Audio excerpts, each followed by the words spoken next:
saudaraku yang terkasih, saya menyampaikan sebuah renungan singkat yang bertemakan kemuliaan orang yang tulus hati.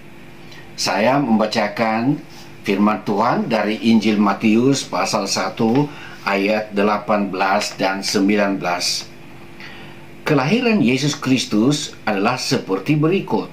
Pada waktu Maria, ibunya, bertunangan dengan Yusuf, ternyata ia mengandung dari Roh Kudus sebelum mereka hidup sebagai suami istri.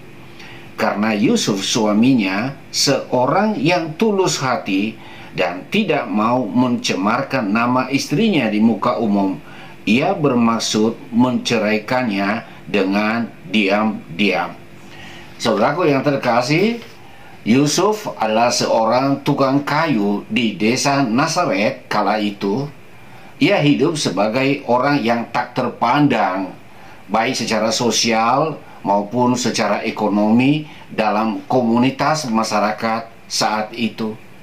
Namun pilihan Tuhan jatuh kepada Yusuf, seorang yang tulus hati, yang menjadi suami Maria, yang mengandung dari Roh Kudus, dan olehnya penebusan dosa oleh Yesus Kristus diwujudkan. Karena Yusuf seorang yang tulus hati, ia tidak mau mencemarkan nama Maria atas kehamilan itu. Dan setelah ada pernyataan malaikat Tuhan kepadanya bahwa Maria itu mengandung bukan dari manusia melainkan dari Roh Kudus, maka ia mengambil Maria sebagai istrinya tanpa ada hubungan seks sampai Yesus lahir. Orang Kristen sedunia mengenang Yusuf sebagai bapa asuh Yesus Kristus. Saudaraku yang terkasih, orang yang tulus hatinya dipermuliakan oleh Tuhan dengan cara yang tak terduga. Apakah Anda menghargai ketulusan hati?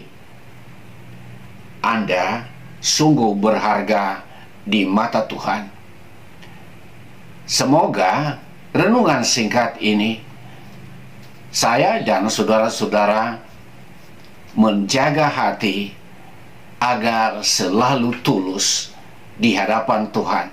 Sebab orang yang tulus hati tidak mau melakukan sesuatu hal yang tak terpuji, yang merugikan orang lain, atau melakukan suatu penipuan atau suatu kebohongan. Orang yang tulus hati, dia hanya memikirkan, berkata-kata dan bertindak untuk kebaikan orang lain. Kiranya renungan ini meneguhkan kita sebagai orang yang percaya kepada Tuhan dan hatinya tulus. Tuhan memberkati.